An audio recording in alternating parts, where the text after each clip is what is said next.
Welcome to Bhakti Sangha Japa. Welcome to Bhakti Sangha Japa conference call mid-morning session. Today we are very fortunate to have Her Grace Kirtida Sundari Devi Dasi Mataji to enlighten us on the topic Sri Chaitanya Charitamrita Antalila 13.1 onwards. Hare Krishna Mataji, thank you so much. Dandavat Pranam. All glories to Srila Prabhupada, all glories to Guru Maharaj. Thank you once again for giving your very valuable time and association to us this morning and enlightening on this topic. I would like to hand over the call to you, Mataji. So much, Radharani Mataji, for warmly welcoming everybody. And thank you each and every one of you for joining us for today's session. So we'll start now. Jaya Jaya Shri Chaitanya Jaya Nityananda Jaya Dvaita Chandra Jaya Gaura Bhakta Vrinda Jayo Jayo Shri Chaitanya Jayo Nityananda Jaya Dvaita Chandra Jaya Gaura Bhakta Vrinda Jayo Jayo Shri Chaitanya Jayo Nityananda Jaya Dvaita Chandra Jaya Gaura Bhakta Vrinda. So we are reading today. I'll just share my screen. Give me a minute.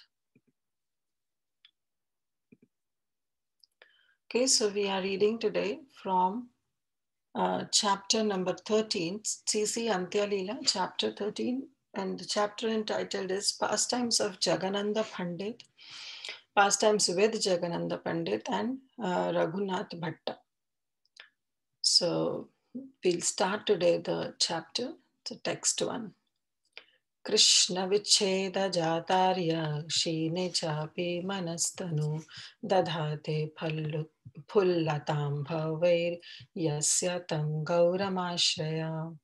Translation by His Divine Grace A.C. Srila Bhaktivedanta Swami Srila Prabhupada Ki Jai.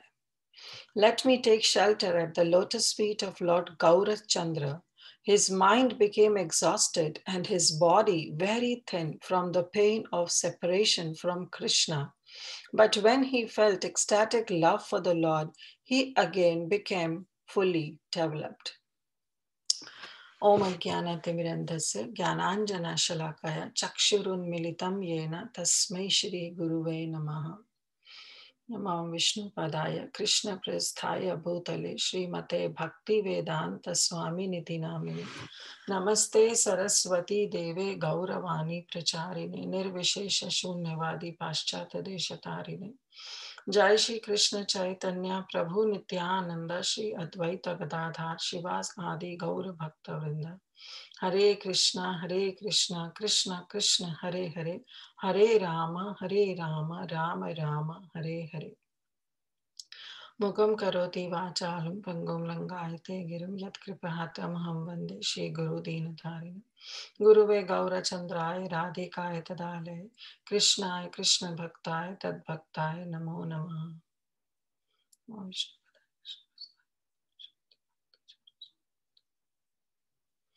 Hare Krishna, dear devotees. So thank you all so much for sharing all your valuable, wonderful time with all of us today and having that desire to hear Sri Chaitanya Charitamrita, who is the crust jewel of all the scriptures, I must say that.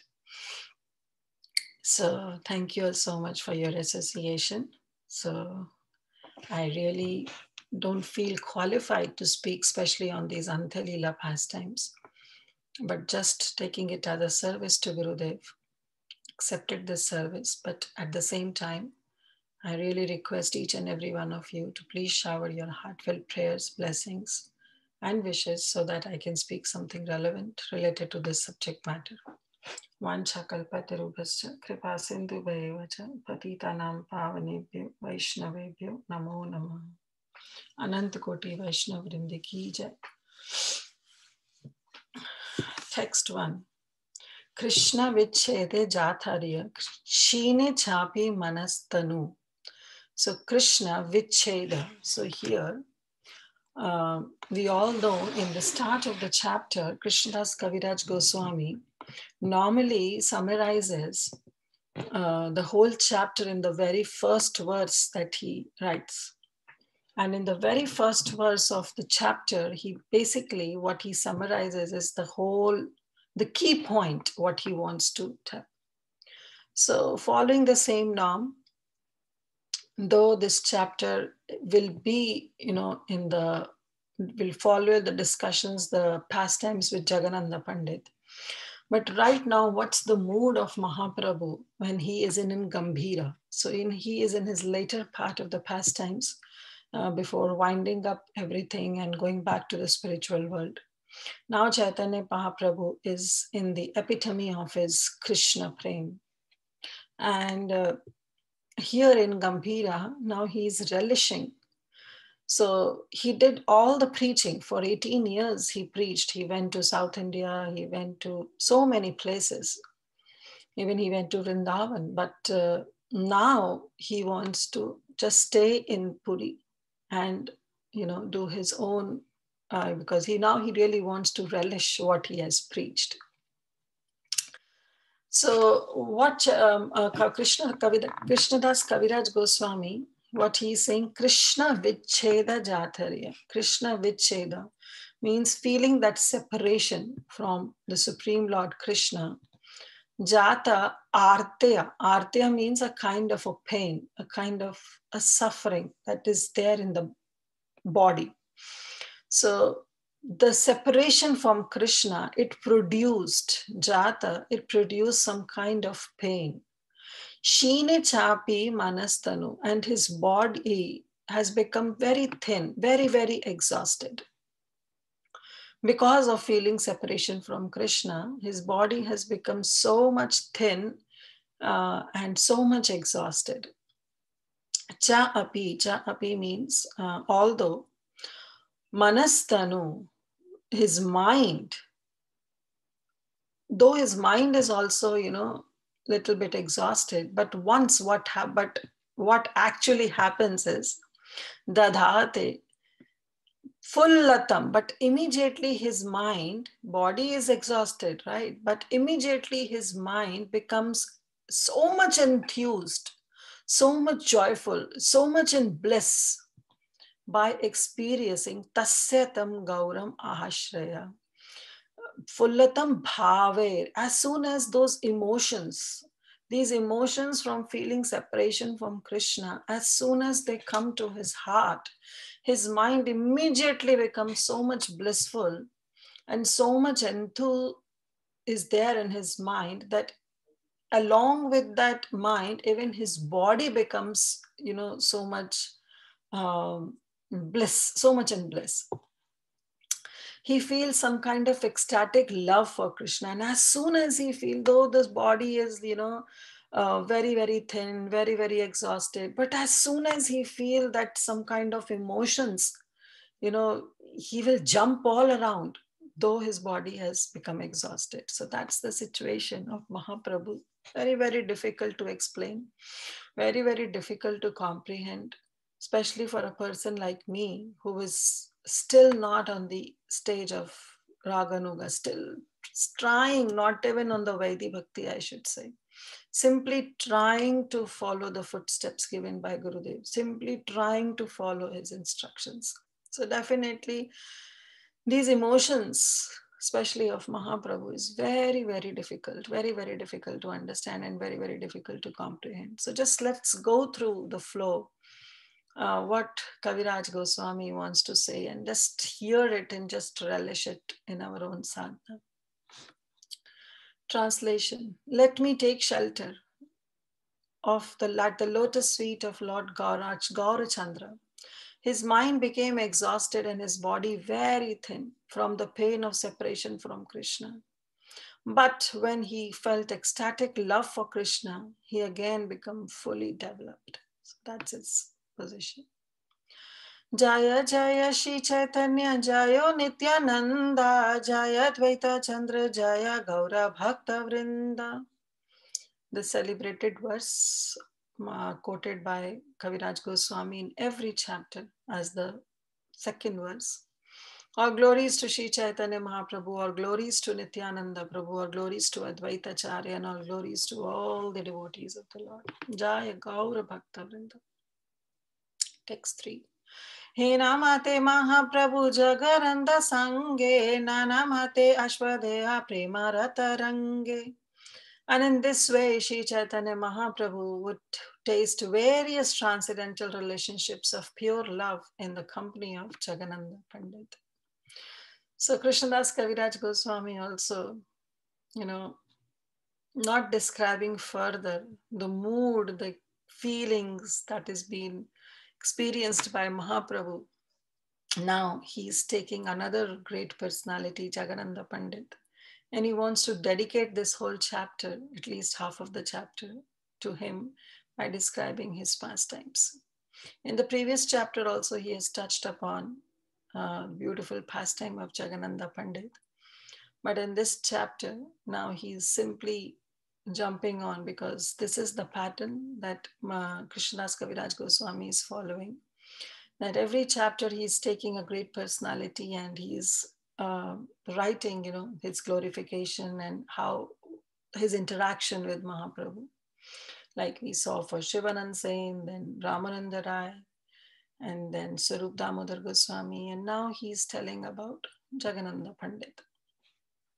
That how Chaitanya Mahaprabhu would taste various transcendental relationships of pure love in the company of Jagadananda Pandit, because Jagadananda Pandit was one of the associates who was there with Mahaprabhu in his later pastimes. Text 4. Krishna vicheda dukhe shina mana kaya bhava eshe prabhu kabhu prafullita haya.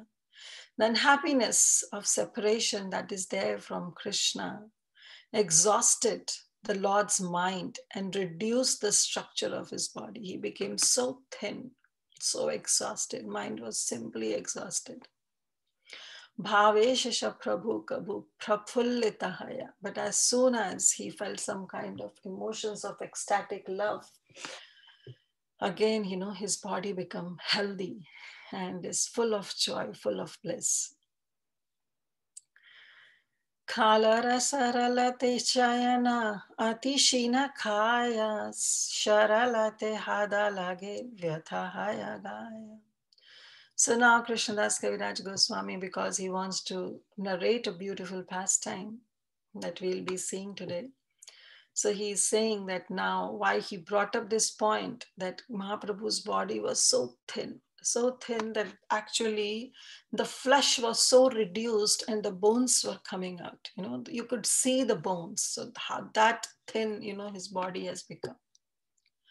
So he's saying because he was very thin, so when he would lay down to rest, and normally being a sannyasi, he would lay down on a dark, dry bark banana leaves. The bark of that banana trees, he would take the dry ones and he would lie down on it. And because we know that it's just a plain bark, right? And it's so thin. So definitely the body, the bones are directly touching to the surface of the earth. So that could cause pain, in his bones. And seeing that, Dekhi Sabha Bhakta Gana Mana Dukha Paya Sahite Nare Jagananda Shrijila Upaya. All the devotees, they felt very, very unhappy, very, very unhappy to see Lord Chaitanya Mahaprabhu in pain. Though Mahaprabhu's pain is not on the level that we can perceive, okay? But having that kind of attachment towards Mahaprabhu, naturally all the devotees felt great pain that how Mahaprabhu's body has become so thin, the bones are coming out, the flesh has reduced. So definitely when he'll sleep on that bark of that plantain, the banana tree, definitely the bones will be aching more because you're directly touching. You need a kind of a cushion, right? Just to give support to your bones. But Mahaprabhu is not accepting anything, and Mahaprabhu is simply lying on the floor. And seeing this, all the devotees have become very unhappy. They could not tolerate it. And so our dear Jagadananda Pandit, he also couldn't tolerate it all. And what he did is, Srijila Upaya, he devised a plan. And what was his plan? That we will see. Sukshma Vastrani Gaurika Diya Rangila Simulira Tula Diya Taha Puraila. He acquired some fine cloth, colored it with red oxide, then he filled with a cotton from a simula tree. So from here onwards, what we will do is, we'll not go verse by verse, but we'll just see the whole pastime now, that what actually happened. So in this regard, first, I would like to say that I would like to say a little bit on how Mahaprabhu's feeling was before jumping directly onto the pastime of Jagannatha Pandit, that what he did to provide some kind of comfort to Lord Sri Chaitanya Mahaprabhu. Let's first, though not qualified, but following the footsteps of Acharyas, let's first understand that how his body was so weak, so exhausted, but some kind of emotions then comes up, then a person, he forgets the sufferings of the body and he dives into that emotions and he forgets that there was some pain in the body. So to a very, very subtle extent, we all must have experienced this, that there is a difference between a pain and suffering. The pain is to the body. The body, yes, there is some pain in the body.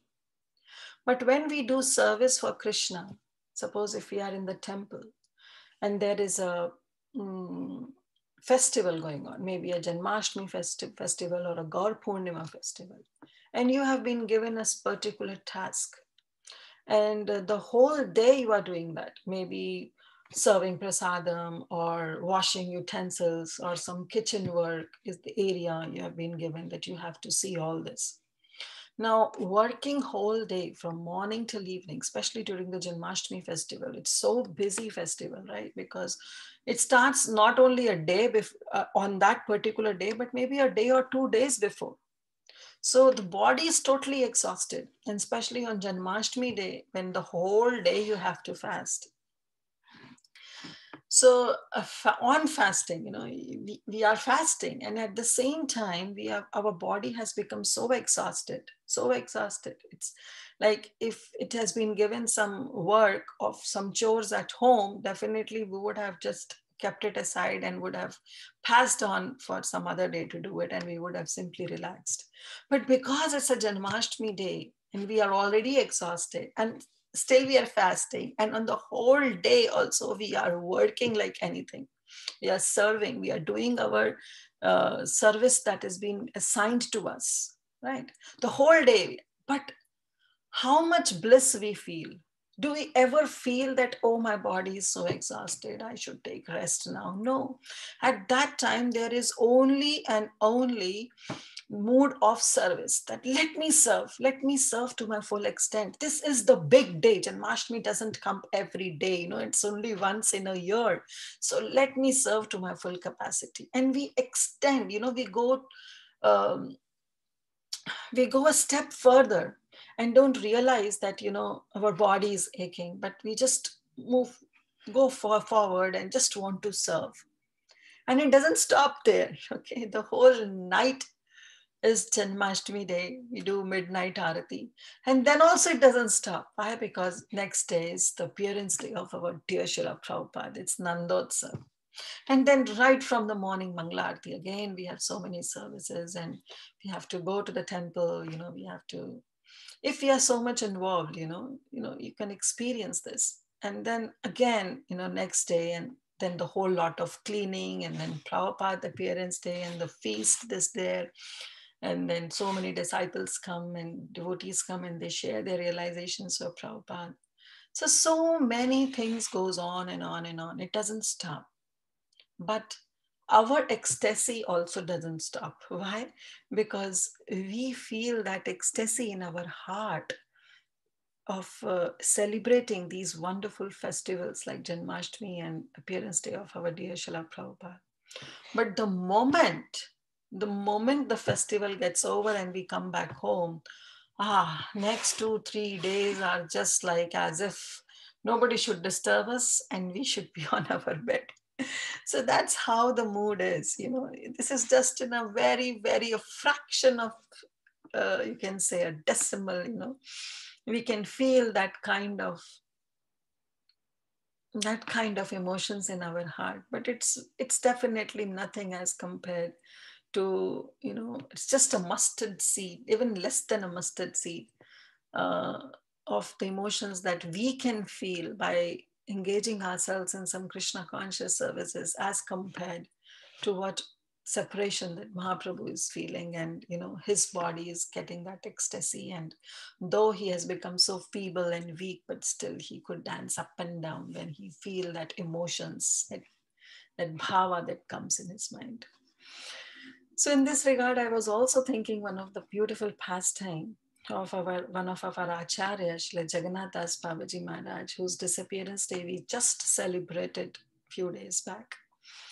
And we all know who is Jagannath Das Babaji Maharaj, the spiritual master of Bhaktivinoda Thakur. Bhaktivinoda Thakur, who is regarded as the seventh Goswami in our Gaudiya Parampara line. So he was the spiritual master of Bhaktivinoda Thakur. So just on a side note, this Panchatattva Pranam mantra that we chant, Jai Shri Krishna Chaitanya Prabhu Nityananda Shri Advaita Gadadhar Shivas Adi Gaura Bhakta Vrinda, is actually composed by Jagannath Das Babaji Maharaj, has been given to us by him. So really, he holds a great position in our parampara line, because every day we are chanting this mantra, especially when we are chanting our rounds. So before starting and ending our round, we chant this Panchatattva Pranam mantra, Panchatattva Mahamantra. So even the Pranam mantra for Jagannath Das Babaji Maharaj is Gaura Avir Bhava Bhumis Tvam Nirdeshita Sajjana Priyas Vaishnava Sarva Bhauma Shri Jagannathaya Te Namaha. So what is this? Is Gaura Avir Bhava Bhumis. So the appearance of Lord Gauranga, Bhumi, the place where Lord Gauranga Mahaprabhu Avirbhava happened, his appearance happened. Tvam Nirdeshita, you have given that place to the entire world. You have given the directions that this is the place where Mahaprabhu appeared. Sajjana Priya, and therefore you are very, very great devotee, and you are very, very, dear to all the Vaishnavas. Vaishnava, you are Sarva Bhauma. And Shri Jagannathaya Nama, I pay my respectful obeisances to Jagannath Das Babaji Maharaj. So what actually happened in a quick form, I'll just tell you in a quick thing, that actually Bhaktivinoda Thakur, everybody would say, that Mahaprabhu's place happened on the other side of Ganga. But once Mahaprabhu, through his bhajan kutir, because those days there were no buildings and no big structures were there. So Bhaktivinoda Thakur was there in his room, and from there he could see a divine light, coming from the other side of the Ganga. So people were thinking that, Avirbhava happened this side only, but he could see that no, there is some light coming from the other side of that Ganga. So he went to that place, and there, he met some Muslim people, and they were there. And then he said that, how about, there was a place, and that it was just a barren land. And those Muslim people, they told that, oh, this is just a barren land. It's hardly in use. We never use this land because, whatever we sow, only Tulsi grows. Whatever seed we sow in this place, only Tulsi grows. So, we don't use this land any further. Now, as soon as Bhaktivinoda Thakur heard this, he could sense that this is the place where Mahaprabhu must have appeared. But he mapped with all those shastric references what he had, but still, he wanted a kind of a confirmation.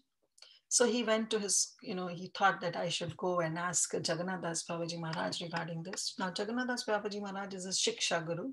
There's a Shiksha Parampara that goes on. Anyways, I'll not go into that detail. So he went to Jagannath Das Babaji Maharaj, but he didn't say anything that I want to take you something because I want you to please verify that is this the place for Gauranga Mahaprabhu, what I am thinking, He didn't mention anything. He just said that, Babaji Maharaj, I want to take you to some area, some place. And Jagannath Das Babaji Maharaj was very, very, very, very compassionate and very, very happy for his devotees, and he wants to fulfill all his desire for Bhaktivinoda Thakur. So he said, okay. And Jagannath Das Babaji Maharaj was 120 years. So he actually lived for 140 or 145 years. But he at that time when Bhaktivinoda Thakur approached, he was just 120 years old. Just 120 years. So you can imagine that how he was quite old, right? And we cannot imagine. Anyways, and he was so old that his body has become so weak and so thin, and even his back was just, it was a hunched kind of thing. It had bended forward. So you mostly have seen in the temples the picture of Jagannath Das Babaji Maharaj. His back is down, and he's just chanting his mantra. So this is how his body has become, and to an extent that he couldn't walk. He has to be carried in a basket by one of his disciple. So anyways, when Bhaktivinoda Thakur approached at that time, he said, okay, I'll take care of it and I'll come with you. And as soon as Jagannath Das Babaji Maharaj's servant, his name is Bihari Lal, he was carrying Jagannath Das Babaji Maharaj on his head in the basket. And as soon as they all reached to that place, where Tulasi was growing on, oh, what an ecstatic feeling, came, a wave, a tsunami of bhava came in the heart of Jagannath Das Babaji Maharaj, that what he did, he immediately jumped out of the basket. Now imagine, he cannot walk. Okay, he has to be carried in a basket. But here, just after reaching to that place, he immediately jumped out of that basket and he said, oh, this is the place for my Nimai's Avirbhav Bhumi. This is the place where my Nimai took birth. Nobody mentioned him, for what purpose he has been taken to that place. But a tsunami of bhava and emotions came in the heart of Jagannath Das Babaji Maharaj that he immediately said, oh, this is the place. And he started jumping up and down, rolling onto that ground, rolling onto the dust, walking, running here and there and hither and thither. And he completely lost all his so-called material senses. And he thought, oh, this is my place for my Nimai's place where my Nimai appeared in this world. So, so much absorption, so much enthusiasm he has for Krishna. So that's why when his pranam mantra is Gaura Avirbhava Bhumis Tvam Nirdeshita Sajjana Priya Vaishnava Sarvabhauma Shri Jagannathaya Namo.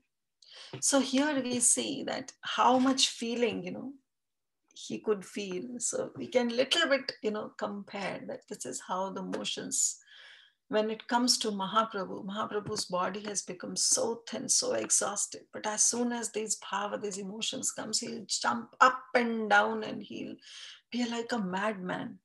So just, to bring some kind of comparison, I thought, okay, let's at least have some idea, that even if Jagannath Das Babaji Maharaj's body can become so ecstatic after getting those emotions, what to talk of Mahaprabhu, who is Krishna himself, who is the Supreme Personality of Godhead. Anyways, so all the devotees, they felt very unhappy seeing Mahaprabhu lying on this floor, and they were thinking, oh, Mahaprabhu's body must be paining, though night he's apparently taking rest, but he's not properly taking rest because his body must be very much paining, sleeping right onto that floor. So Jagadanda, now he devised a remedy. What was it? He acquired some fine cloth from the market and he colored it in the red oxide. Red oxide is almost like a saffron color. right? And from the simula tree, he got some cotton and he filled that cloth, the cloth that he's bought from the market, and he colored it, he dyed it in a saffron color. And he bought 2 cloths and he filled those cloths in with the cotton. And thus he made a kind of a quilt and a pillow and he gave it to Govinda. And he said, you know, "Oh Govinda, ask Lord Sri Chaitanya Mahaprabhu to lie on this."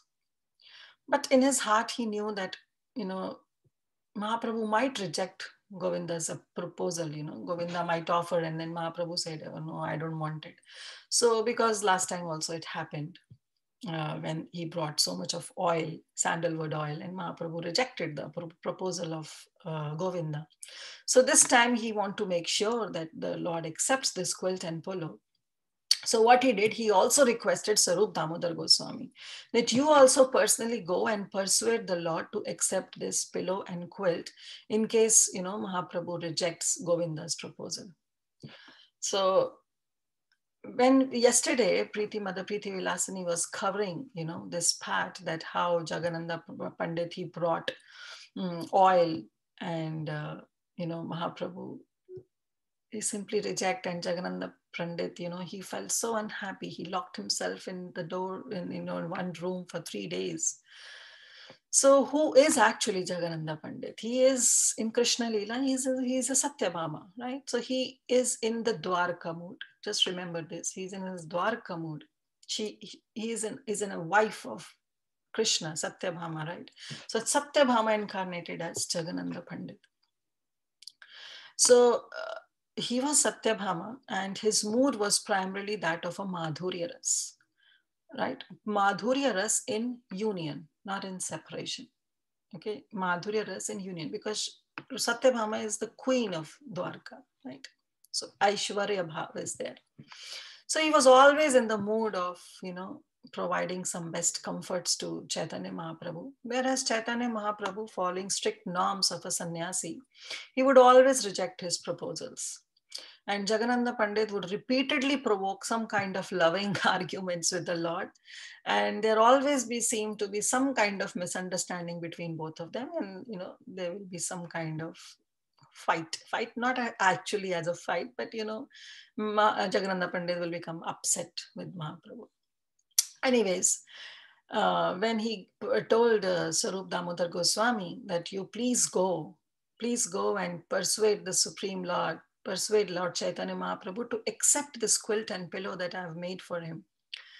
So finally, when night came and it was the time for Chaitanya Mahaprabhu to rest and to go to his bed, Govinda came and he gave the quilt and pillow. And as soon as Mahaprabhu saw that quilt and pillow, he became very angry. He said, "Who made this?" And Govinda named Jagadananda. And as soon as the Lord heard the name Jagadananda, he felt so fearful. In the 11th verse, it is mentioned.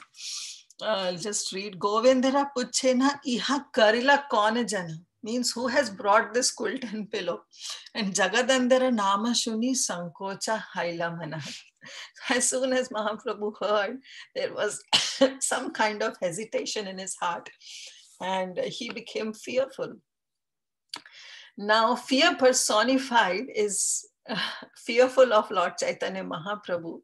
And here we are seeing that the Lord is getting fearful of his devotee. So what actually it is actually a loving exchange between the Lord and his devotees. Aham bhakta paradhina hi aswatantra eva dvaja sadhu bhi grasta hridayos bhaktir bhakta jana priya. Krishna says, Aham bhakta paradhino. I am completely under the control of my devotees. This is the words of Krishna. He aswatantra eva dvaja. So this actually verse comes when Durvasa Muni offended Ambarish Maharaj, and there was a chakra that was following Durvasa Muni, and Durvasa Muni finally reaches to Vaikuntha planet, and he approached the Supreme Lord Vishnu, and he said, "Oh, please forgive me, please forgive me." And then Supreme Lord, you know, the Vishnu said, "Oh, who am I? That time he says, Aham Bhakta Paradino, oh, I am totally under the control of my devotees. He aswatantra iva dvija, oh Brahmana, oh Durvasa, I am aswatantra. I am not at all independent. Now, the same Krishna who is described as Swarat in Srimad Bhagavatam, in the very first verse of Srimad Bhagavatam, he is saying that I am aswatantra. I am not at all independent. I'm totally dependent, under the control of my devotees. My heart is totally controlled. Sadhu bhi grasta hridayo. I am bound in the heart of my pure devotees. My heart is totally controlled by my pure devotees. Bhaktir bhakta janapri. And what to talk about the devotees? Even the devotees of my devotees can, bind me in their hearts. So I have no rights to just to forgive you because I cannot do anything. I'm aswatantra. I'm not swatantra, I'm aswatantra. I'm totally dependent on my devotees. So if you really want to forgiveness, then you have to go back to Ambrish Maharaj and ask forgiveness from him. That was his mood. But why I'm quoting this, that, Mahaprabhu also, because there was a loving exchange with Jagannatha Pandit. So in another words, it says, Sadhava hridayam mayam sadhu nam hridaya tab aham.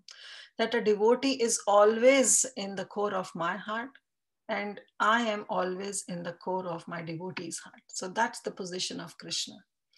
So similarly, Jagannatha Pandit's heart is always captured by Mahaprabhu. He always wants to give some kind of comfort to Mahaprabhu.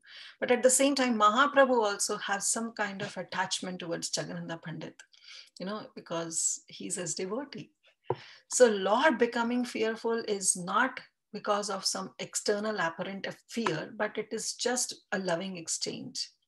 Like yesterday also we saw that how Mahaprabhu, he didn't accept sandalwood oil brought by Jagannatha Pandit, and Jagannatha Pandit became so upset that he locked himself in for 3 days in one room without eating, sleeping, drinking, anything. And so Mahaprabhu knew that, if Jagannatha Pandit came to know that I have rejected this quilt and pillow also, that which is so lovingly made by him, then he will again, become so upset, and then who knows how many days now he will lock himself in one room.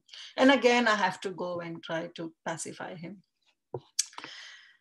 So Mahaprabhu, therefore Kaviraj Goswami is mentioning that there was some kind of sankocha after hearing the name Jagannatha. But Mahaprabhu, he is a strict sannyasi. He followed the strict norms of a sannyasi. So he'll not accept. So what he did, he very politely told Govinda to put aside this quilt and pillow. And then finally Mahaprabhu laid down on the dark, dry bark banana, that plant and tree, he laid down on that. And then Mahaprabhu laid down on that. And then just then Sarup Damodar Goswami came.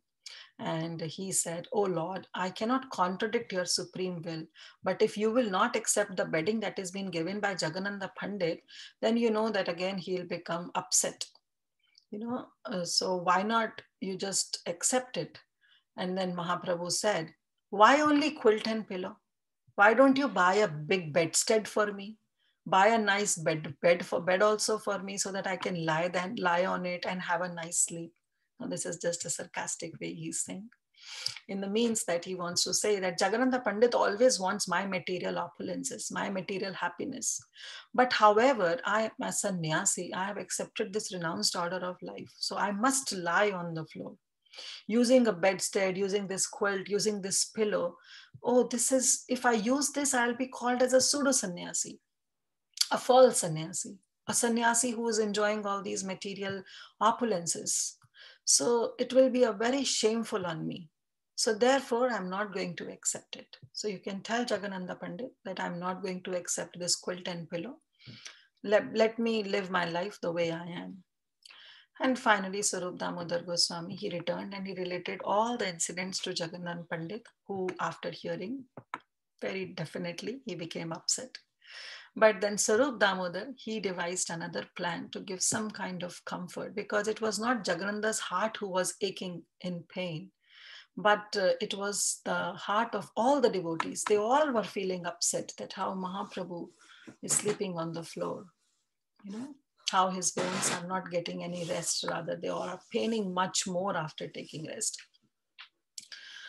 So what plan he did, that what he did is that he secured many dry banana leaves. Dry banana leaves he secured, and then he made them into thin fibers with his nails. Very, very thin fibers with his nails.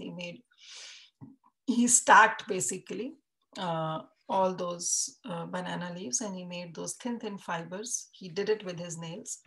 And then he didn't buy any cloth from outside. Rather, he took the cloth of Mahaprabhu itself, Mahaprabhu's uttariya, the upper part of the cloth that was old enough. Mahaprabhu was not using that.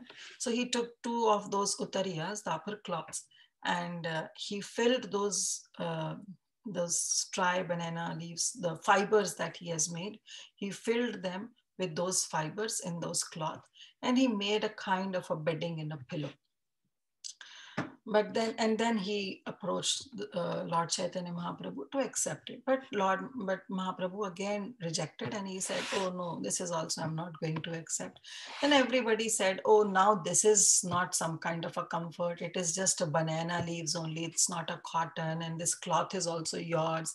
So everybody, the pressure was coming from everybody, and everybody endeavored their best to convince Mahaprabhu. And finally, Lord Chaitanya Mahaprabhu, he accepted that. So everybody was very, very happy to see the Lord lying on that bed. But Jagadananda Pandit was still very unhappy, very, very unhappy. And inwardly, he was very angry also. But, since everybody was happy and it was providing at least some comfort to Mahaprabhu, he just kept quiet. And he didn't show even his anger, though inside he was very, very upset, but he didn't say anything. So one day what happened, Jagadananda Pandit, he approached Lord Chaitanya Mahaprabhu and he said, "Oh Mahaprabhu, please give me a permission to go to Vrindavan." So actually, Kaviraj Goswami mentions that earlier in past also, Jagadananda Pandit has this desire to go to Vrindavan. And many times he approached Mahaprabhu also to give him permission, but every time Mahaprabhu would not give him permission to go to Vrindavan. And so this time Jagadananda Pandit, he approached Mahaprabhu, and with Mahaprabhu with very great affection, he said, "I know you are angry with me. That's why you want to go to Mathura. And if now you are going to Mathura, you will become a beggar and you'll criticize me." That's what Mahaprabhu said, because he knows that he is not going in the right mood to Vrindavan. He wants to go, that's one part. But now he wants to go because he's upset with me, he's unhappy with me. So what he will do is, throughout his journey, his mind will be in the thoughts that Mahaprabhu rejected my oil, Mahaprabhu rejected this quilt. So he will be not in the mood, because you need the right mood to enter a dham. So he said, Mahaprabhu said, right now you are angry with me, and therefore to escape from this circumstance, to escape from this scenario, you want to leave me and you want to go to Vrindavan. And now if you go to Vrindavan, your mood will be there, the mood of anger will be there, the mood of unhappiness, the upset mood you will be carrying with you.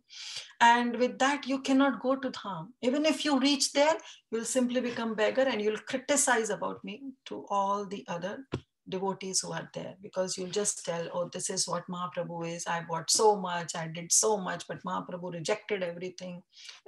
You'll talk about me, you'll criticize me. So this is not the right time that you should go to Vrindavan. So I'm not going to give you any kind of permission. But Jagadananda Pandit, he fell at the lotus feet of Mahaprabhu and said that for a very long time I have this desire. It's not that just now this desire has popped up in my heart, but for a very long time I had this desire to go to Vrindavan. So please, I beg you to give me permission to go. And what he did is that Jagadananda Pandit, at the same time, he appealed Swarup Damodar Goswami also, because Mahaprabhu simply said, "Oh no, I'm not going to give you any kind of permission to go to Vrindavan. You better stay here." So Jagadananda Pandit felt again very upset, and then he approached Swarup Damodar Goswami that, "Why don't you please tell Mahaprabhu that I really want to go. This is a natural desire that is there in my heart to go to Vrindavan. I really want to go to Vrindavan, but Mahaprabhu is not giving me permission. And he is thinking that I'm going to Vrindavan because I have become angry with him.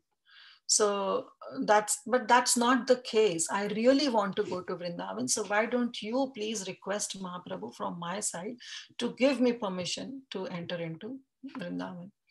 Then Sarup Damodar Goswami, he approached the Supreme Lord Chaitanya Mahaprabhu and he said that previously you have already permitted Jagannatha to go to Bengal to meet Sachi Mata. And I know that he had this desire to go to Vrindavan, not now, but long ago also he showed interest in going to Vrindavan. So why don't we just allow him, please allow him, give him permission to go to Vrindavan and tell him not to stay too long, but he can come back. He may return, not stay there permanently, but just come back quickly. So as soon as, this recommendation went from Sarup Damodar Goswami, Mahaprabhu accepted. Mahaprabhu said, okay, I agree and I give permission to Jagannatha Pandit to go to Vrindavan, but I have few instructions for him to follow. And what are these instructions? We'll see now. And they are very simple instructions, and these instructions are not only for Jagannatha Pandit, but few of the instructions are for us of sadhakas. As sadhakas, it's for us also, that how we have to approach Dham, how we have to go and develop the right mood to enter into Dham. So the first instruction, because those days there were no trains and buses, no transport, the way to commute from one place to another, you have to walk. So therefore, first instruction Mahaprabhu told him to take care in his travel. So Mahaprabhu said that up to Varanasi you can go very confidently without any problem, without any disturbances. But beyond that, after Varanasi, when you cross Varanasi and then when you go on your path to go to Mathura, on that path there is a little danger. So beyond that, make sure that you have a Kshatriya with you. Why? Because to accompany you, because there are so many plunderers on the way that as soon as they see some Bengali devotee, and that too traveling alone, they loot him. They take him all his belongings, they arrest him, and then not even let him go also. So you better be careful on your journey towards beyond Varanasi. So be careful that you have some Kshatriya with you who can protect you if in case some plunders attack you. So this was the first instruction. Second instruction Mahaprabhu gave him that as soon as you reach Mathura, always be with Sanatan Goswami and offer all obeisances to all the leading men there. So this was the second instruction. The second instruction also applies to us, that how when we go to Dham, we should always be in the association of devotees. We should not think, oh, now let me see everything on my own and let me be in Dham on my own. No, that should not be the mood. We should always be in the association of devotees whenever we go to Dham. And at the same time, we should offer all respects to all the Vrajvasis. It's not that, oh, this person doesn't follow ISKCON or no. Vrajvasis, they are all together on different level. We'll commit aparadh if we don't offer obeisances to all the leading men there. And forget about men, even the monkeys, even the animals in Dham, they are also Vrajavasis. So we should not talk ill about any of them. Rather, we should pay obeisances to each and every one of them. So that should be the mood. Okay, it's not that physically you're going down to each and every monkey, but of course, maintaining a safe distance, but at the same time, mentally, thinking, okay, they are Vrajavasis. That should be the mood. Third instruction, Mahaprabhu said that do not mix freely with the residents of Mathura. Show respect from a distance. Why? This is very, very important. Because Vrajavasis, they are always in a different level. Their mood is of a Raganuga Bhakti. They are on to the Rag Marg. For them, Krishna is not God. For them, Krishna is their Lala. They can say anything to Krishna because their whole life revolves around Lala. That, okay, my Lala, everything they do is for their Lala. So they can say anything for Krishna also. They can say anything. So, but we as sadhakas, we are not onto that level. So sometimes, there might be some misunderstanding that has been created. So to avoid that, because that misunderstanding will lead to a kind of offense. So we have to avoid that. And to avoid that is we should not mix with the Brajvasis that freely, because we'll not accept their mood. Their mood is totally on to the different level. So those who are on the Vaidhi Bhakti level, they should have some distance with those of that of Rajvasis. We should offer 100% obeisances to them, that's for sure, but we will not be able to accept their mood if we are not on that level. So better be careful. Then fourth instruction, he said that visit all the 12 forests of Vrindavan with Sanatan Goswami and do not leave him even for a moment. So that is also very important, that whenever we go for Dham and go for Dham Yatra, we should always be in the association of devotees. Dham is not to be seen through our eyes. Dham is supposed to be heard through seen through our ears. Because when we hear the glories of Dham, then only we'll be able to see Dham. Okay, so Dham is not to see through our eyes, but should be seen through our ears. And we should hear the glories of of all those places. So Dham Yatra has to be seen through ears. So that's what even Mahaprabhu instructed, that when you go and visit all the places and do your Dham Yatra, do it in the association of Sanatan Goswami, because you will not see the material things there, but you will hear only the spiritual things that Sanatan Goswami will tell. And that's how you'll develop the right mood to see Dham or enter Dham. Then the fifth instructions that Mahaprabhu gave was that be in Vrindavan only for a short time. And then as soon as you are done, you must return as soon as possible. Now, this is a very, very important instructions for us also. Actually, Prabhupada writes in his purport that familiarity breeds contempt. We all know this statement. So till the time we have not attained the stage of spontaneous love for Krishna, we should not live in Vrindavan for a long time.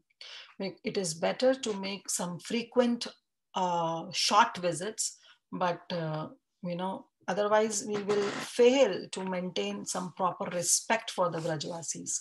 Okay, which is very, very important. Otherwise, it's a big dhamaprad that we will commit. So therefore, if we feel that we are not fit in the position of a Raga Marg, where we can appreciate everything in Dham, then better don't stay there for a very long time. Just go see some places through your ears, of course, hear the glories, be in Dham, be in the association of devotees, but then come back. Because right now, if we are not fit fully in the Raga Marg, we should not go and stay there. Then sixth instruction he gave, that do not climb Govardhan hill to see a Gopal deity. So we all know that on top of the Govardhan hill, there is a big temple in which the Gopal deity is being established, and that is by Madhavendra Puri, because Gopala came in the dream of Madhavendra Puri and told that, I'm burning, I've been dug into this earth and I've been burning here. So please take me out and build a temple. So this was the dream, and finally, with the help of the Brajvasis, Madhavendra Puri, he did it. He digged the earth, from the same position, and he got a big Gopal deity, and then with the help of Brajvasis, he installed that Gopal deity on the top of Govardhan hill. Now, only the Brajvasis have that adhikar, that qualification to climb on that Govardhan hill. And only the Vrajvasis can go and climb and do some service for Gopal deity. Everybody should not go. So that's what even Mahaprabhu is telling Jagarananda Pandit also, that do not climb this Govardhan hill to see a Gopal deity. Why? Because Govardhan hill is identical with Gopal. He's not different from Krishna. So we should not step on Krishna. We should not touch Krishna with our feet. So maintain that distance and do not climb Govardhan hill, and do not even go and see that Gopal deity. Just pay your obeisances from down only. Last information he said, that go inform Sanatan Goswami that I will be coming to Vrindavan for second time, and then he should make a proper place for me to stay there. So these were the instructions that were given by Mahaprabhu to Jagadananda Pandit, that you go, if you really want to go, I give you permission, go there, stay there, but stay there for a long time and follow all these instructions and always be in the association of Sanatan Goswami. And Jagannatha Pandit, he was so happy after getting the permission from the Supreme Lord, that he was so happy. And Lord Chaitanya Mahaprabhu also embraced Jagannatha Pandit, and Jagannatha Pandit worshipped Mahaprabhu's lotus feet. And finally, he took all the permission from all the devotees who were there at that time, and he departed and on his journey to Vrindavan. So as soon as he reached Varanasi, he met two wonderful devotees, Tapan Mishra and Chandrasekhar Acharya. We have heard about them in great detail in Madhya Leela, that how Mahaprabhu, when he was in Varanasi, he stayed in the house of Tapan Mishra, and there, he delivered actually Prakashananda Saraswati, who was a Mayavadi sannyasi, and how Prakashananda Saraswati became such a great devotee, a follower of Mahaprabhu. So we have heard this. So even Jagannatha Pandit, when he reached there and he stayed there with Tapan Mishra and Chandrasekhar Acharya, and he heard various topics of Lord Chaitanya Mahaprabhu, that how Lord Chaitanya Mahaprabhu stayed in Varanasi, how Prakashananda Saraswati was, converted, or, he became a great devotee or follower of Mahaprabhu. So he heard all those pastimes and his heart was so happy. And finally, Jagannatha Pandit, he reached Mathura and he met Sanatan Goswami, and they both were very happy to see each other. They both embraced each other, and with the help of Sanatan Goswami, Jagannatha Pandit, he saw all those 12 forests of Vrindavan. And finally, because Sanatan Goswami was staying in Mahavan, so he also stayed in Mahavan, in Gokul Mahavan only. He made his residence, he made his own hut, made his own kutir, Sanatan Goswami. So Jagannatha Pandit also stayed with Sanatan Goswami, because it was one of the instruction of Mahaprabhu that don't leave Sanatan Goswami even for a moment. So stay where Sanatan is there, and you should be there. So Sanatan Goswami, what he did is that he would beg alms in Gokul Mahavan from the various places. But Jagannatha Pandit, because he is a Bengali devotee, right? So he is not used to eat all those, because in Vrindavan, mostly you'll get wheat, roti, chapatis, and Sanatan Goswami will just do his madhukari, he'll beg all the things, and he'll be on that only, whatever he gets through that madhukari. But Jagannatha Pandit will go to a nearby temple and he will cook his own food, and he is basically, his staple diet is rice. So he'll cook his own rice and, he'll eat. But at the same time, Sanatan Goswami, sometimes he gets some raw materials, some needs are there for Jagannatha Pandit. He would bring them and he will give it to Jagannatha Pandit, and Jagannatha Pandit would eat and drink. And like this, they both basically spend their time together. So one day what happened, I know it's already 12, but I just want to finish this pastime. So one day what happened, that Jagannatha, he invited Sanatan Goswami to the nearby temple and have a lunch with him that Jagannatha Pandit had cooked. So as soon as Sanatan Goswami came, and Sanatan Goswami, when he came, he was wearing a kind of a red cloth on his head. He tied a red cloth on his head. So as soon as Jagannatha Pandit saw Sanatan Goswami with that red cloth tied on his head, he became so happy, so blissful, and he thought that, he assumed that, this cloth must be Maha of Mahaprabhu, and Mahaprabhu must have given it to Sanatan Goswami, and out of respect, Sanatan Goswami is tying up this cloth on his head. So he just asked Sanatan Goswami, Jagannatha Pandit, he simply asked, where did you get this cloth? And Sanatan Goswami said that, there is one of the sannyasi here in Vrindavan, his name is Mukunda Saraswati, and he gave me that cloth. As soon as Jagannatha Pandit heard this, he had a cooking pot in his hand and he took it like this, and he wanted to just smash the head of Sanatan Goswami. He became so angry at Sanatan Goswami. He wanted to beat, Sanatan Goswami. And Sanatana Goswami felt so much ashamed after this act of Jagannatha Pandit. Though he knew the nature of Jagannatha Pandit, he knew that, how short-tempered he is. So he knew, but he also knew that he is one of the chief associate of Lord Chaitanya. So Sanatana Goswami said, oh, you are the chief associate of Lord Chaitanya. No one is dearer to him than you, so please take this cloth, this pot down. But Jagannatha Pandit said that you are also a chief associate of Mahaprabhu. Mahaprabhu also regard you as one of the chief, his main intimate associate, and no one is dearer to him than you, Sanatana Goswami. Then how can you accept a cloth that is being given to you by some other sannyasi? And you are showing so much of respect to that cloth that you are tying it on your head. So this is not the right mood. And then Sanatana Goswami, he felt some kind of, he really felt ashamed of what he did. And he said, he praised Jagannatha that, I really praise your chastity towards Mahaprabhu. And you are such a learned saint, and I have full faith in you. In whatever you are saying, I have full faith in you. And my purpose of wearing this cloth, though it was unintentional, I didn't even think of it. Being a sannyasi, whatever I get, I just accept it.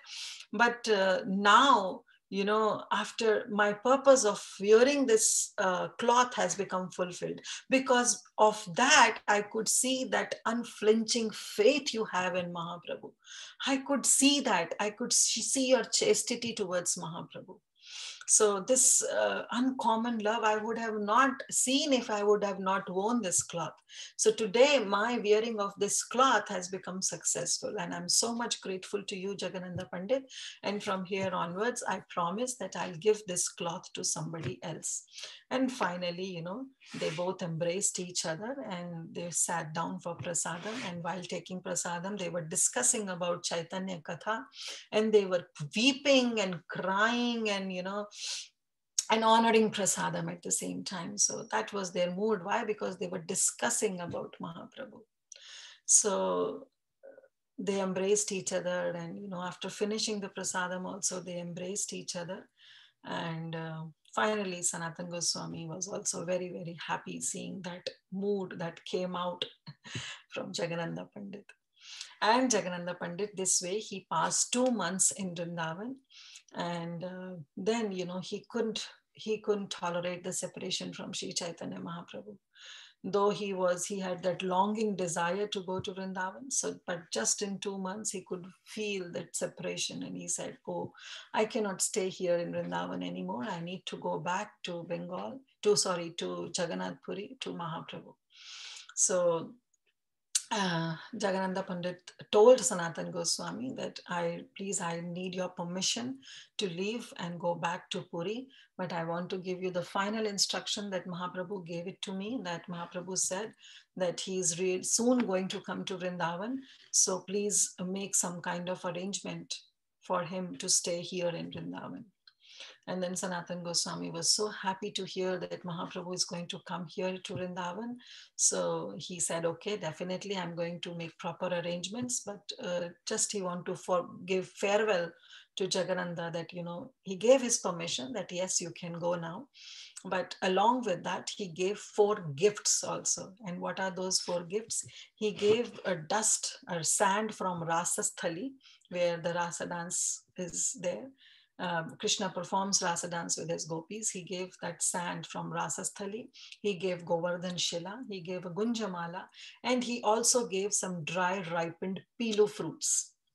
So these 4 things he gave to Jagannatha Pandit, and he told that give it to Mahaprabhu from my side. And on the other hand, Sanatana Goswami, there is a Dwadasha Aditya Tila. Dwadasha Aditya Tila, there is a Tila means that there is a raised kind of a platform, and it is known as a Dwadasha Aditya Tila. Why? Because on that place, after killing Kaliya, after delivering Kaliya, because Krishna, he became so wet, right? Because he was in Yamuna.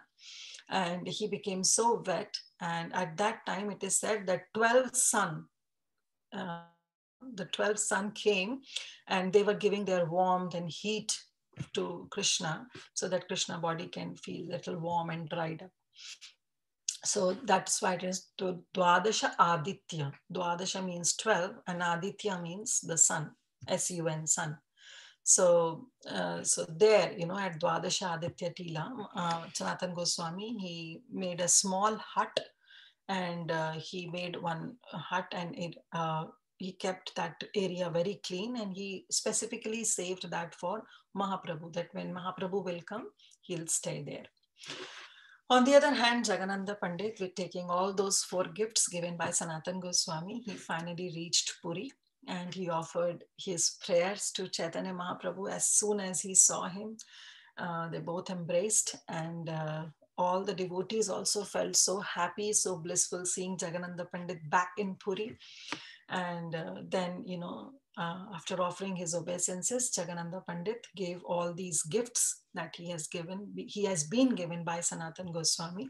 He gave all those gifts to Mahaprabhu. So Chaitanya Mahaprabhu, what he did, that he kept all those gifts with him. What were those gifts? The sand from Rasasthali, he kept it with him, and Govardhan Shila and Gunjamala. All these 3 he kept with him. But the ripened pilu fruits that was given to him by Jagannatha Pandit, he told Jagannatha Pandit that you can distribute these fruits among devotees. So now this fruit is normally seen in Vrindavan, in the north side, that pilu fruits. So those devotees who were very familiar about these pilu fruits, they suck that fruit, because in that fruit there is a seed, so you don't have to eat that seed. So you just have to suck that fruit, and you have to throw that seed away. So when those who know about that pilu fruit, they ate very nicely. But the Bengali devotees who were there, they didn't know how to eat this pilu fruit. So what they did, they chew the seed and then they swallowed it. They chew on the seeds and they swallowed it. Now the seed of that pilu fruit has a, you know, taste, some typical taste is there, that as soon as they chewed onto those seeds, there was a hot chili like taste that was there on their tongue, and their tongue started burning. So as soon as, you know, the devotees, they were taking this fruit, you know, those Bengali devotees who didn't know that how to taste this fruit, how to eat this fruit, they ate the seed also, and their tongue soon started burning because of that strong taste that seed has. So basically what Krishnadas Kaviraj Goswami is saying, that eating of pilu fruits from Vrindavan, it became one of the pastime of Sri Chaitanya Mahaprabhu, because everybody, you know, it was a kind of a laughter that broke in, because those who didn't know how to eat the fruit, they were really suffering because of that, chewing on those seeds. Anyways, it has become a great pastime, you know, that pilu fruit pastime of Mahaprabhu. Anyways, Jagannatha Pandit, when he returned from Vrindavan, everybody was very happy. And thus Lord Chaitanya Mahaprabhu, he was simply enjoying his Puri pastimes with his intimate devotees residing in Jagannath Puri. So we'll stop here. I know I took a lot of time today, but you know, I just want to complete this whole pastime. And before I just end up, I want to show you one picture of a pilu fruit also. So just give me a minute, I can show you. It's such a, okay. I hope you all can see now. So this is a pilu fruit. It looks like a grape, but it is not a grape, okay? It looks like grape, but it's normally found in Vrindavan in the north side. So this is the pilu fruit, and it is offered to Krishna also. And it's very, very tasty, but the seed is not supposed to be taken. Seed is supposed to be thrown. Okay, so thank you all so much for all your wonderful associations. Sorry, I took a little more time, but I just want to finish this beautiful pastime. Thank you so much. Hare Krishna. Hare Krishna, Mataji. What a beautiful class. I thoroughly enjoyed it. All the pastimes were so beautiful. How you started off with what exactly Chaitanya Mahaprabhu was feeling, Gaur Kishore Das Babaji, the entire pastime of the banana leaves and how the bed was made, and then the turban on Sanatan Goswami, and how Jagdananda Pandit reacted to that, how Jagdananda Pandit actually convinced Mahaprabhu and went to Vrindavan, the instructions that he carried with him, and the Pilu fruit pastime, what all he brought from Vrindavan. Wow, such a wonderful, wonderful, wonderful session. It was so engaging, Mataji. And the best part is when you relish telling it, we relish it even more to hear it. So you really, really thoroughly relished the narration, and we could see it so nicely. Thank you so much, Mataji. What a power-packed presentation. Thank you, Mataji. Hare Krishna. Thank you so much, Preeti Vilasni Mataji, for always engaging me. But trust me, I was simply reading from Prabhupada's translations. And I could see that Prabhupada also didn't give much of purport to many of the verses because it's just a storyline. So he wants all of us to relish through that storyline only. And I followed his pattern. But thank you for always, engaging me in this service of studying well this Chaitanya Charitamrita. Hare Krishna. Thank you. Thank you so much, Kirtidasundari Mataji, for such a nectarian class and sharing so many points of Jagadananda Prabhu's emotions with Mahaprabhu. We can see so many with your face only, we can understand the emotions which you are sharing. We can understand that, Mataji. Thank you so much for such a wonderful class. And now I request devotees, if they have any realizations or questions to Mataji, you can please go ahead. I have seen Karunakari Mataji, she have raised hand, but now. Karunika Gopika Mataji, do you want Yeah.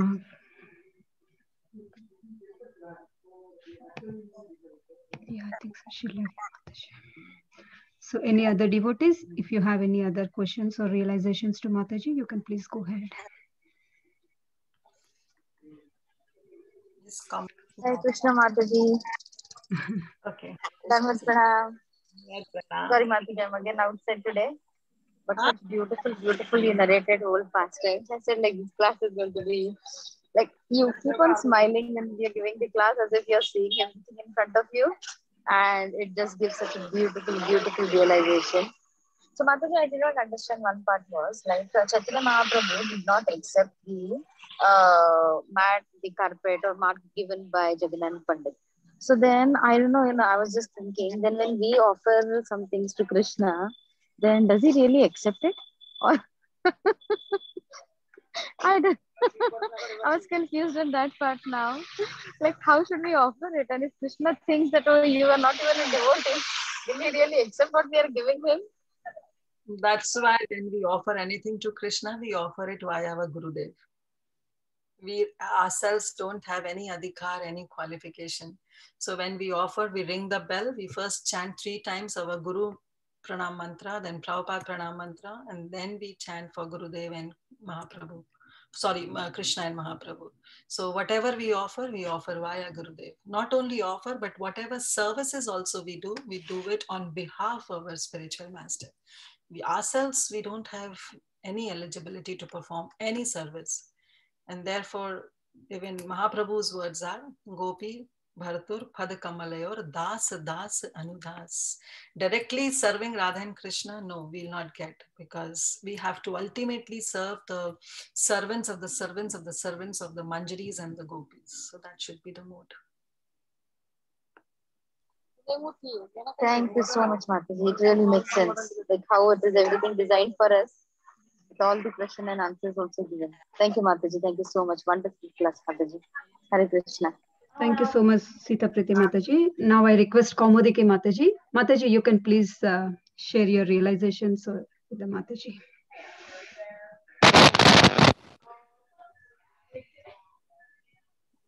Hare Krishna, Kaumudiki Mataji, cannot hear you.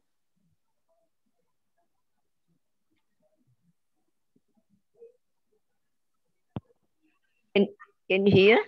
Yes, yes, Mataji. Hare Krishna. How are you, Mataji? Dandvat Pranam, so glories to Srila Prabhupada. Oh, okay. See, it's very nice class. And I also remember my childhood.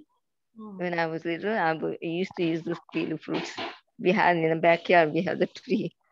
So you have the direct experience. You can share, Mataji, how it No, you just share the experience. So we don't eat the seed. The seeds are very small, but still it's very bitter. Yeah, very bitter, very bitter. Yeah, but it's very nice. Thank you. Thank you, All Mataji. the, Yeah. Yes, and Mataji. also Jagadananda Pandit, the pastimes with Jagadananda Pandit and Mahaprabhu, Sanatana Goswami, the red cloth he's wearing. All very, very instructional as well, kind of education. Thank you. Mataji, Hare Krishna. Thank you, Mataji.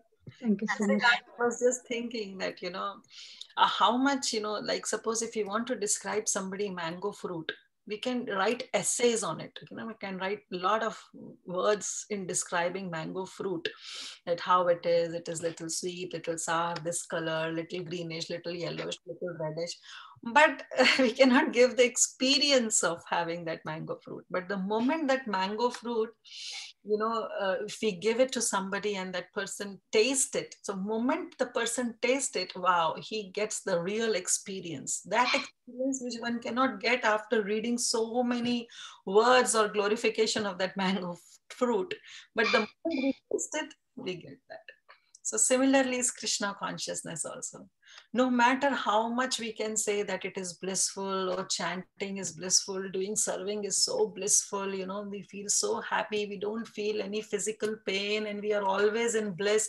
No matter how much you can say, but till the time we don't experience it, we'll not. Yes, it's very true. So, thank you. Stilu fruit also. So if we really want to relish it, we have to eat it, no matter how much we can describe. But yeah, thank you, Kamadiki Mataji, for your wonderful association always. Hare Krishna. Thank you, Kamadiki Mataji. Now I request Karunika Gopika Mataji. You can please unmute Mataji. Yes, Hare Krishna Mataji. I think my mobile connection was gone, so I joined from the different device. Mataji, wanted to ask, you have said that we do have that qualification to enter the Dham, and then there is guidelines you have provided. I wanted to say that like normally people are thinking that after retirement they will go and stay in Vrindavan or Mayapur. So what is your suggestions? Like, do we have to think like that, or do we need any qualification, or what is Mataji the suggestion on that? Actually, staying in Dham is one of the limb of devotional service as recommended by Rupa Goswami. He gives 5 important limbs like association of devotees, Bhagavad Shravan, deity worship, and one of chanting, and the 5th one is Mathura Vas. So we should always aspire to stay in Dham. There is no harm in it, but at the same time, keep on praying to that, so that Krishna makes that arrangements and makes us also eligible so that we can enter into Dham. So yes, Mathura Vas or staying in Dham is one of the limb, but at the same time, we have to really be cautious, because if we go there and commit any aparadh, then there is no rectification. So there will be a huge fall down. So better, yes, we can offer our plans to Krishna that, oh Krishna, this is my desire, just like Jagadananda Pandit. He has been rejected by Mahaprabhu so many times, but still he was determined that, I want to go. And he made all those things, arrangements that somehow I could convince Mahaprabhu. And finally, Mahaprabhu also, seeing the heart of Jagadananda Pandit, he allowed. So what I'll say is that even if we have any such plans, let's consult with our spiritual masters or our spiritual mentors. They can give us the real guidelines that, yes, are we eligible? Because they know our heart. Our spiritual masters know our heart. So they can really tell us that, are we eligible? But at the same time, back of the mind, in our heart, we should always aspire to be in Dham. That's true. Thank you, Mataji. Thank you, Mataji. Thank you so much, Mataji. Do any other devotees have any questions? Hare Krishna, कीर्तिदास सुमति माता जी, कोटि दंडवत प्रणाम. Srila Prabhupada, Srila Gurudev, Shri Radha Gopinath ki jai. Today I miss your class, but I will hear now, making chapati and hearing your class attentively and send you notes also. Ananta Koti Dandvat Pranam, Srila Prabhupada, Srila Gurudev ki jai. कीर्तिदास सुमति माता जी की जय. Thank you so much, Vrinda Gopika Mataji, for your association. Today's was just Thank you, Mataji. Koti Dandvat Pranam. Thank you. हरे कृष्णा. कीर्तिदास सुंदरी माता जी, श्रील प्रभुपाद की जय, गुरु महाराज की जय. Very beautiful class, Mataji, as always. Thank you so much for taking us to Jagannath Puri and from there to Vrindavan. Very nice instructions Chaitanya Mahaprabhu gave, and you explained it very nicely how to take it for ourselves. And thank you so much for all the pastimes and the pastimes of the Dham and Jagadananda Pandit. Thank you. Thank you so much, Shyamadori Mataji, for your association. Always on the call.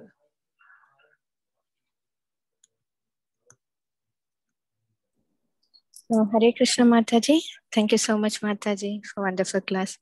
Mataji, I had few questions. Like in the previous chapter, we saw that Bengal devotees, they came to meet Mahaprabhu and they felt so sad when they have to leave Mahaprabhu, to leave his association. But here we see like Mahaprabhu is telling Jagadananda Pandit not to go, but he want to leave. And it's a little bit a contrast, like opposite the mood wise. And second question, Mataji, like why Sanatana Goswami was chosen? Because there were so many Goswamis in Vrindavan. Why did Mahaprabhu insist on Sanatana Goswami? And one more thing, the garland and the Govardhan Shila was the same thing that Mahaprabhu gave to Raghunath Das Goswami while he was coming. So these are my questions, Mataji. Thank you so much. Thank you, Lakshmi Mataji, for always putting this forward, these insightful questions. I don't have 100% answers to all of your questions, but what I could feel and think, I can share that. So why Jagadananda Pandit, want to leave Mahaprabhu and go? So it's not that he wants to leave Mahaprabhu. Mahaprabhu was always in Vrindavan mood, right? Mahaprabhu was in this Suraj Bhav, in Radha Bhav. So he wants to go to Vrindavan and see what's there in Vrindavan so that he can more relish that Radha Bhav that Mahaprabhu was having in his heart. So he want to go to Vrindavan. That was his desire. It's not that he want to leave Mahaprabhu and go. Whereas the Bengal devotees, they were feeling in separation because they are forced to leave and go to Bengal and carry on their worldly duties. And only the 4 months they'll get a chance to come to Jagannath Puri and associate with Mahaprabhu. And after that 4 months, when they relish these wonderful pastimes and association with Mahaprabhu, their heart breaks because now they have to go back and perform their worldly duties. So that's why, their mood of leaving Mahaprabhu is definitely in the mood of, crying, their heart breaks. But whereas Jagadananda Pandit, he wants to relish more Mahaprabhu's mood. So he wants to go to Vrindavan and see what's there in Vrindavan. He has never been to Vrindavan, only had a desire. So now because he saw that even Mahaprabhu had so much desire to go to Vrindavan. When Mahaprabhu went with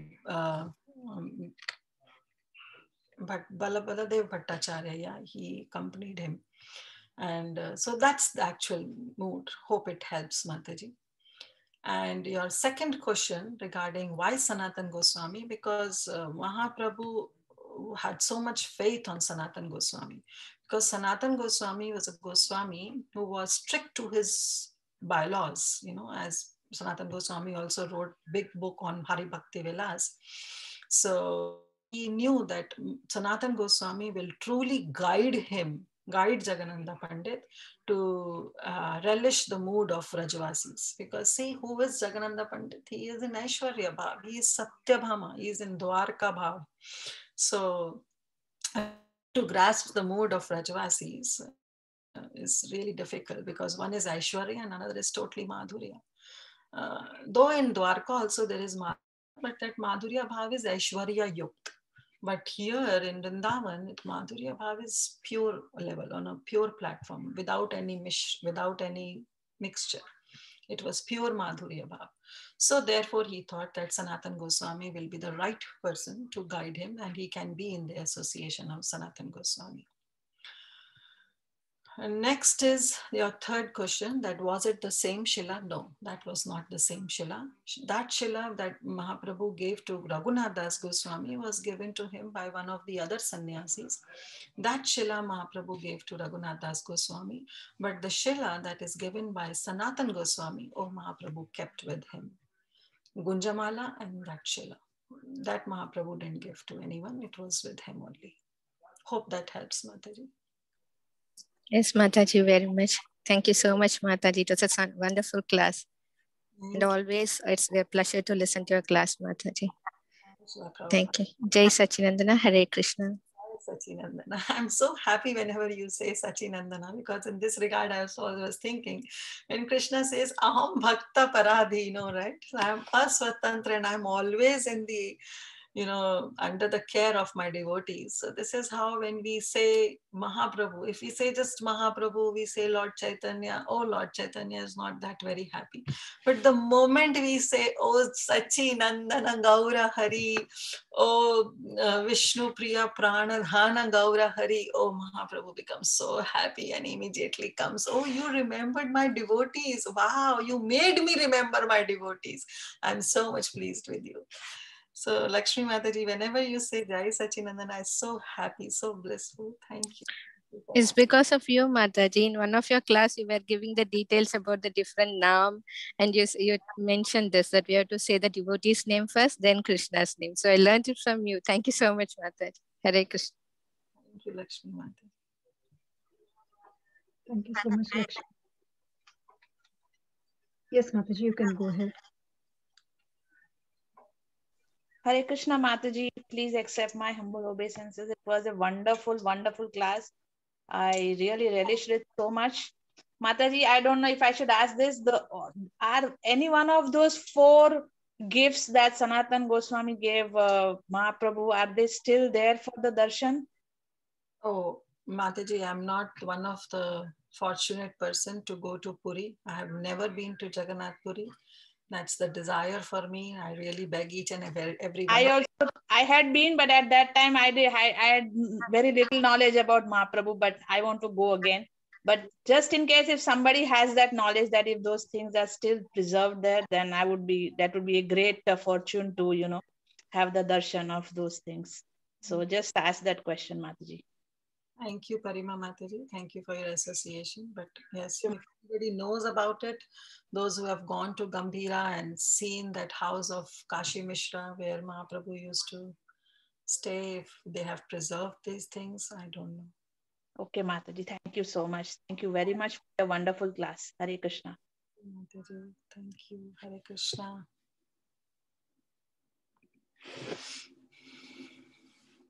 Okay, anyone else has anything?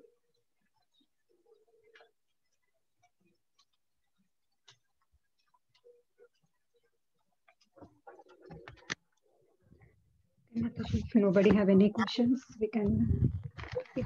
Kaumadika Mataji, are you talking something? Mataji, Radhika Mataji, Radhika. Yes. Can you hear me? Sorry, Mataji. Yes, Mataji. Can you hear me? Yeah. Yes, Mataji. Okay, Mataji. Beautiful class, beautiful narration. I missed the first half, but happened to join a little late. Definitely will go back and listen to your first half of the pastimes that you were talking about.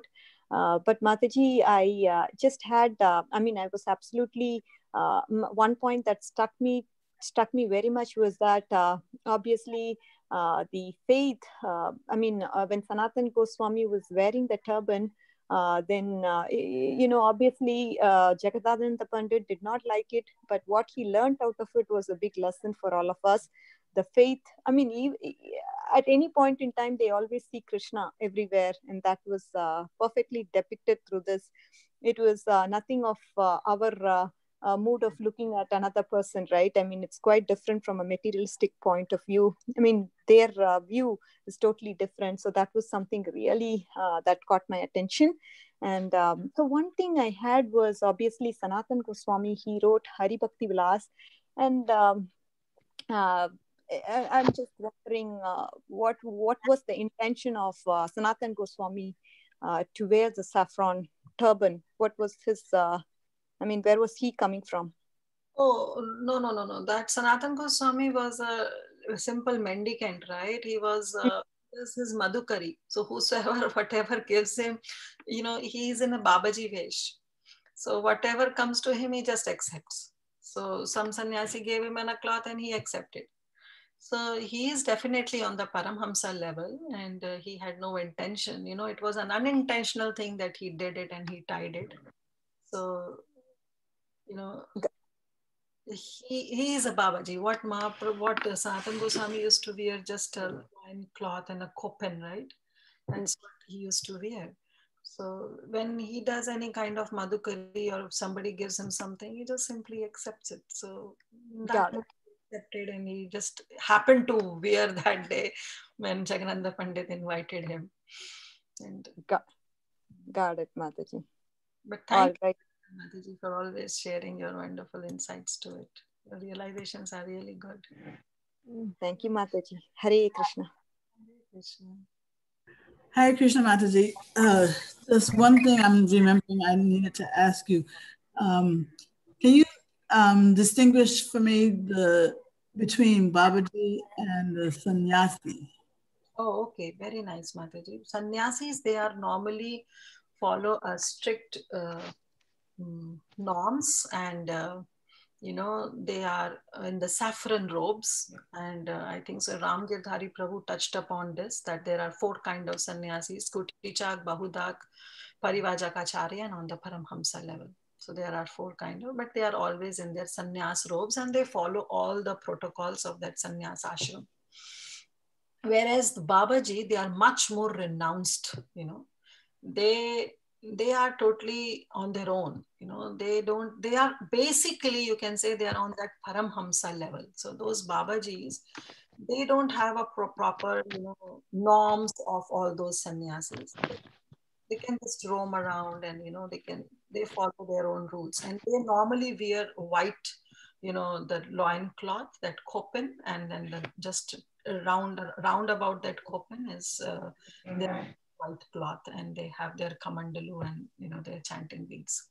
So that's what the Babaji vesh is. Like our Gaur Kishore Das Babaji Maharaj, he was a Babaji. Jagannath Das, he was a Babaji. Whereas our Bhakti Siddhanta Saraswati Thakur, our Srila Prabhupada, they were sannyasis, and Bhakti Vinod Thakur definitely is a grahastha. Yeah, still, I don't know, somehow, when I think of like a Paramahamsa, you know, sannyasi, right? Yeah. It seems like equal with Babaji, like, you know, totally dependent on Krishna for their maintenance, and, you know, without restriction about where they go, you know. Exactly. They don't have any that kind of restrictions. Yes. So for sannyasis at that level, they can be considered as equal to Babaji, or no? But still, they may be consciously equal, but you know, still because they are still in that sannyasa dharma, so they have to follow the norms of that sannyasis. Like our Bhakti Siddhanta Saraswati Thakur and our Srila Prabhupada, they were Paramhamsa level sannyasis, right? But because of that preaching, Srila Prabhupada used to say that I have to come down to that Parivajakacharya level.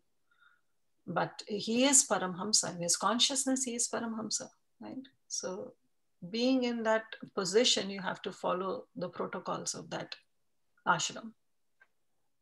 Oh, okay. So I guess, you know, it'd be helpful to know what those protocols are to really understand the difference between them and Babaji's, you know.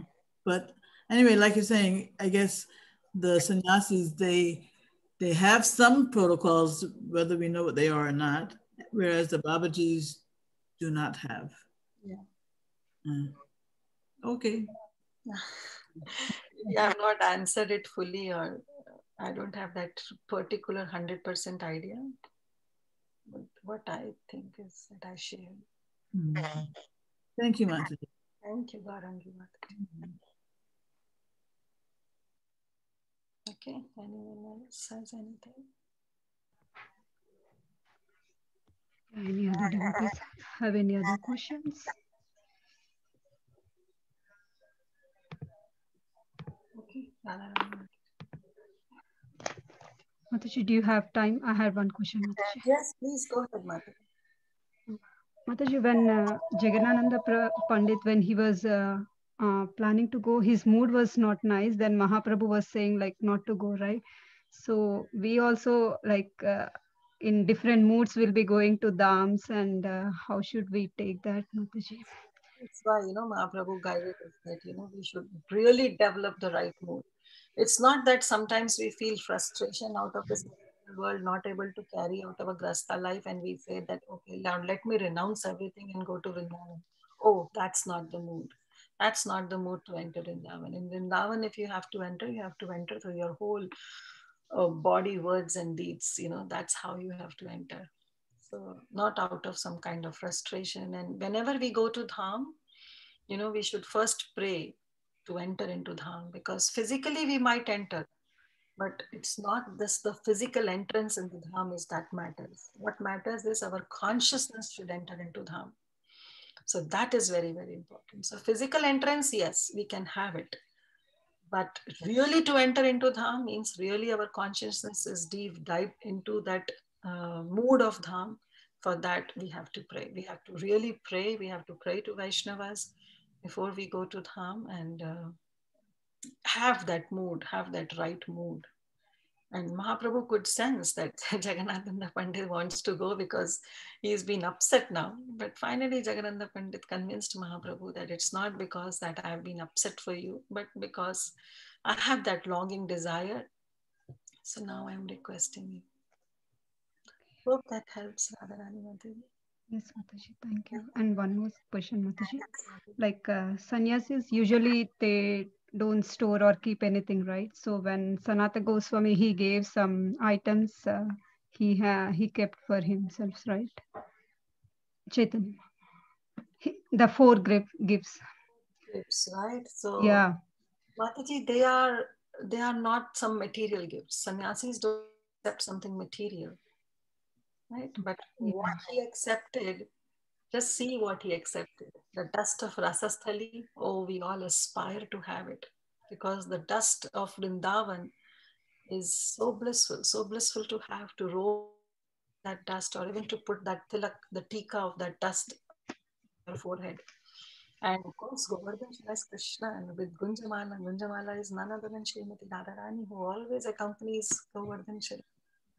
So these are not something material. This is what will, that enhances one's mood for Krishna. So definitely that's the transcendental gift that we all aspire for, and we should accept it.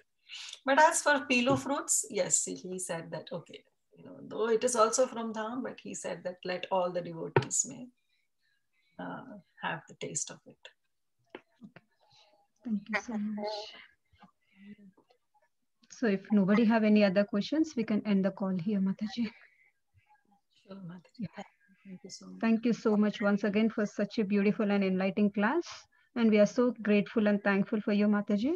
Let's all pay our obeisances to Mataji. Vancha kalpatarubhyasya kripa sindhubhya evacha patitanam pavanebhyo vaishnavebhyo namo namaha.